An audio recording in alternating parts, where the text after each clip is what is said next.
André Adoul, priorité à la liberté. Chapitre 10. L'homme libre. Notre planète a connu un homme libre, réellement libre. C'est le Christ, le seul qui, durant sa vie terrestre, échappa à toute contrainte. Pas une fois il ne céda à la peur ou à la crainte des hommes. Lisez l'Évangile avec soin et vous serez émerveillés de découvrir sa totale maîtrise de soi, sa parfaite insensibilité à l'opinion des autres, son calme absolu face à l'opposition ou devant la mort. Vous le verrez libre au désert, lorsqu'il refuse d'opérer le miracle qui doit mettre un terme à son épreuve. Tenaillé par une faim horrible, il résiste au diable qui lui suggère de transformer les pierres en pain.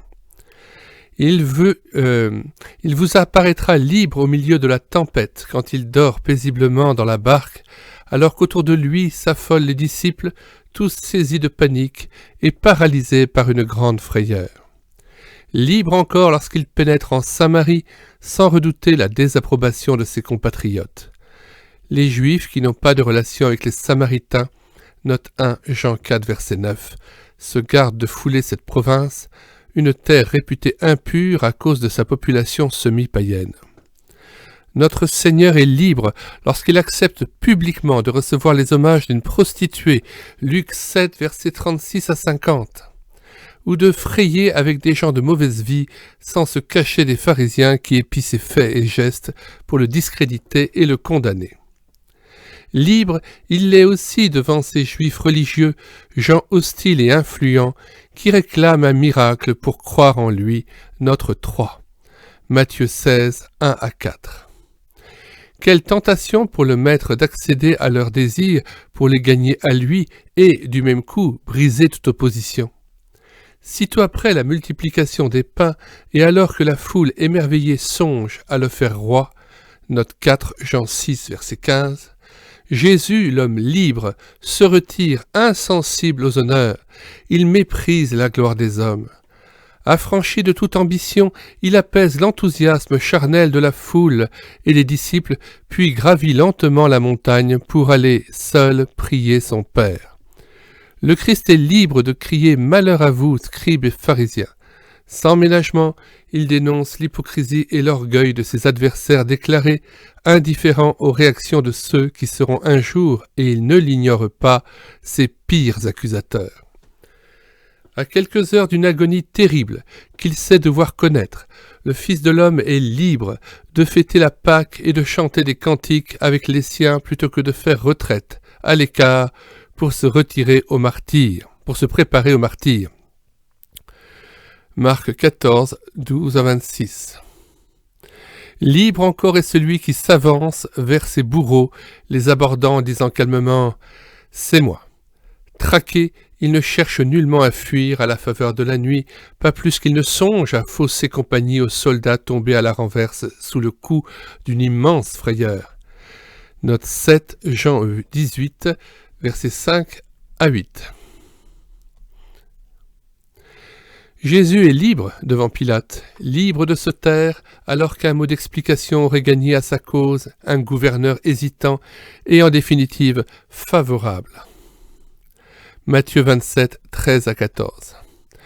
Ici, comme à Gethsémanée, le Fils s'offre à lui-même pour le sacrifice suprême.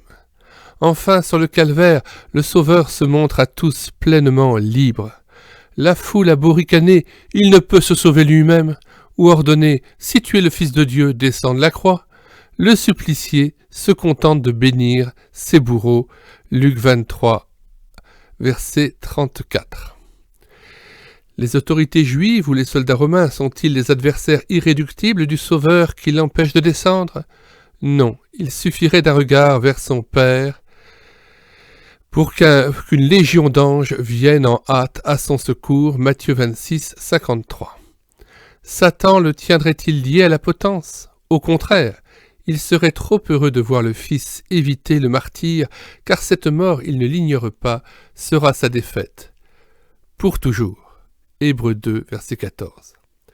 Est-ce son extrême faiblesse ou les clous qui retiennent la victime sainte sur la croix ? Non, puisque toute puissance lui était donnée dans le ciel et sur la terre. Note 12, Matthieu 28, verset 18. Alors pourquoi le Fils de l'homme demeure-t-il pendu au bois, maudit, apparemment vaincu à jamais? Qu'est-ce donc qui le laisse sans force sur le calvaire, buvant jusqu'à la lie la coupe de la colère de Dieu? C'est l'amour. L'amour seul et rien d'autre. Librement et lucidement, il donne sa vie pour plaire à son Père, pour sauver les pécheurs que nous sommes. Sur la colline, il assume pleinement le sacrifice, toutefois sans le subir. Il s'est livré lui-même pour vous et pour moi, volontairement. Quel amour! L'auteur de l'Épître aux Hébreux appelle ce sacrifice une offrande, l'offrande du corps de Jésus. Note 13, Hébreux 10, 10, précisant en outre qu'il s'est offert pour porter les péchés de plusieurs. Note 14, Hébreux 9, 28. Oui, le Fils n'a jamais cédé à la crainte, et il est précieux de le savoir, car nous avons ainsi l'assurance qu'il peut nous affranchir de toute domination, nous délivrer de tout lien et nous sauver parfaitement. Nous sauver de qui ou de quoi? Premièrement, d'abord de Dieu lui-même. La Bible nous rappelle que l'homme révolté a perdu la liberté et même le désir de s'approcher de lui, comme l'enfant évite son père qu'il vient d'offenser. En effet, nul ne cherche Dieu. Note 15, Romains 3, 11. Et la raison, c'est le péché. Adam dut se cacher et fuir l'Éternel lorsqu'il eut pris le fruit défendu. Son geste entraîna la rupture entre l'homme et son Créateur, plongeant ainsi l'humanité dans le désordre et le malheur. Mais, gloire à Dieu, par le sacrifice du calvaire, le Fils a obtenu ce que l'homme ne pouvait mériter, à savoir un ciel ouvert, la réconciliation avec le Père et sa pleine réhabilitation dans la famille de Dieu. Note 16, Romains 5, 10 à 11 et 8, 33. Chapitre 8, verset 33. Les évangiles nous apprennent que le voile du temple se déchira de haut en bas lorsque Jésus rendit le dernier soupir, Dieu voulant montrer par là que le ciel était dès lors accessible aux pécheurs. Et puisque nous avons maintenant une libre entrée dans le sanctuaire, le ciel, au moyen du sang de Jésus, note 17, Hébreux 10, verset 19, approchons-nous avec assurance du trône de la grâce, afin d'obtenir miséricorde pour être secourus dans nos besoins. Note 18, Hébreux 4, 16.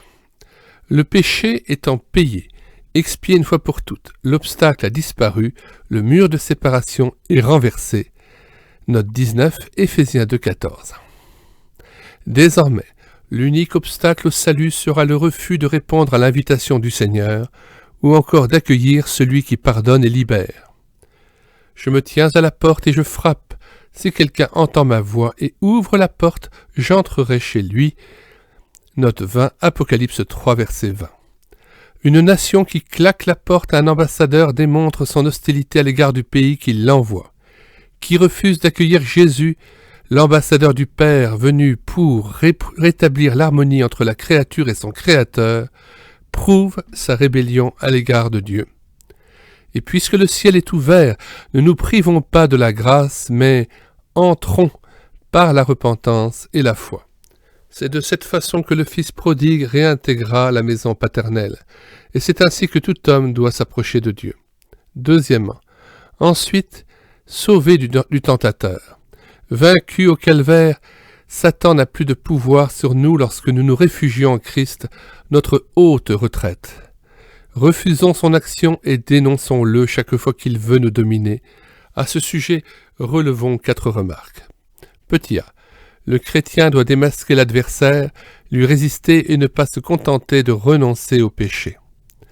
Tenté dans le désert, Jésus ordonne avec force « Retire-toi, Satan ».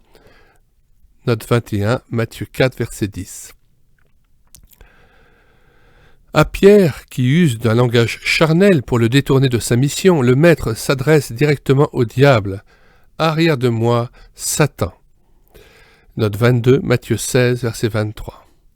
À Ananias, qui vient de mentir devant l'Église, l'apôtre Pierre dénonce l'action de l'adversaire. Pourquoi Satan, et non l'amour de l'argent, a-t-il rempli ton cœur? Note 23, acte 5, verset 3. À Élymas, le magicien qui cherche à détourner de la foi le proconsul Sergius Paulus, Paul déclare sévèrement « Homme, fils du diable ». Note 24, acte 13, verset 10. Lisez les épîtres du Nouveau Testament et vous noterez que les apôtres ordonnent de s'opposer à l'action du tentateur et de veiller à ne pas lui laisser une tête de pont dans notre vie. Résistez au diable et il fuira loin de vous, déclare Jacques.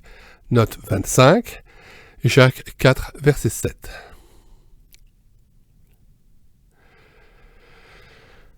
Résistez au diable avec une voix ferme. Conseil Pierre, note 26, 1 Pierre 5, 9. Ne donnez pas accès au diable, note 27, précise Paul. Éphésiens 4, verset 26. De fait, c'est du malin dont nous devons être délivrés. Note 28, Matthieu 6, verset 13.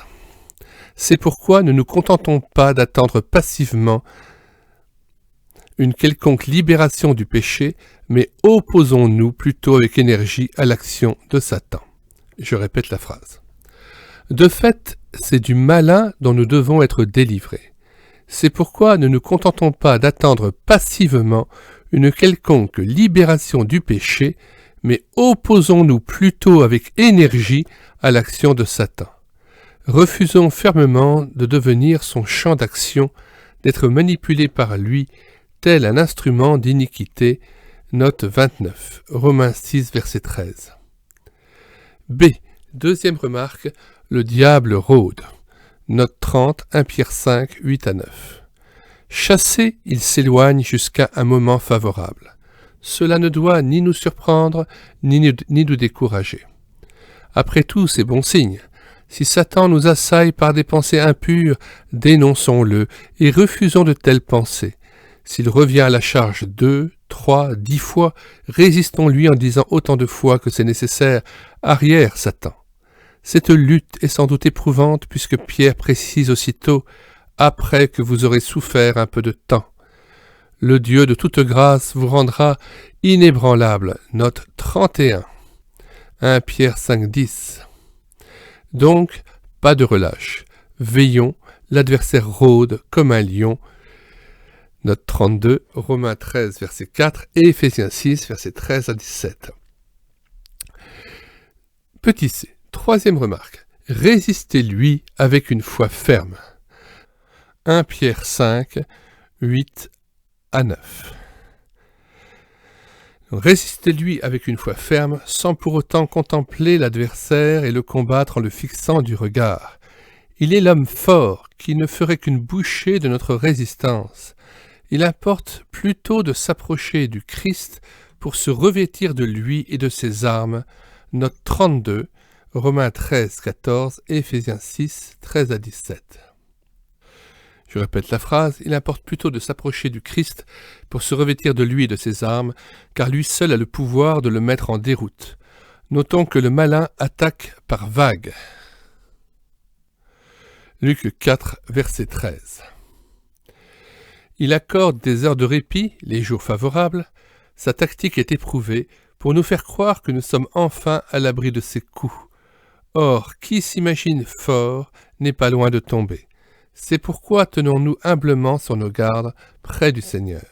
Ce n'est pas sur le champ de bataille, en pleine attaque, le mauvais jour, selon Éphésiens 6, 13, que nous devons songer à revêtir l'armure. C'est trop tard. Un bon soldat se prépare avant d'engager le combat. Utilisons donc nos moments favorables, le dimanche, les jours de congé ou de vacances, les heures de relâche, pour nous approcher de Jésus et lui confier notre lutte. Se revêtir de lui, c'est placer toute sa confiance en celui qui dit avec autorité « Arrière Satan ». Petit d. Quatrième remarque, louons le vainqueur de Satan. Avec et derrière le Christ, c'est la victoire assurée sur les puissances du mal. Donc, je puis, à l'avance et même en pleine lutte, rendre grâce au Père qui nous a délivrés de la puissance des ténèbres. Note 34, Colossiens 1, 13. Je dois également faire mienne la promesse de l'Écriture qui vient sitôt après l'ordre de résister au diable.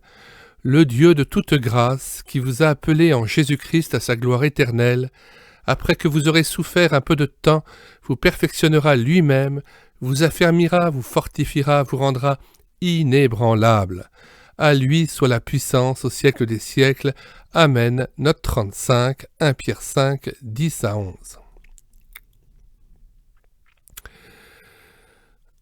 Troisièmement, libre à l'égard du moi égoïste et rebelle. Paul ne déclare-t-il pas « Le péché n'aura point de pouvoir sur vous, puisque vous êtes non sous la loi, mais sous la grâce. Mais maintenant, étant affranchi du péché et devenu esclave de Dieu, vous avez pour fruit la sainteté et pour fin la vie éternelle. » Note 36, Romains 6, 22. Quatrièmement, enfin libre à l'égard de la condamnation et de la mort. Quiconque se confie dans le Seigneur ne redoute plus l'au-delà. Il n'y a plus de condamnation pour ceux qui sont en Jésus-Christ. Note 37, Romains 8, 1.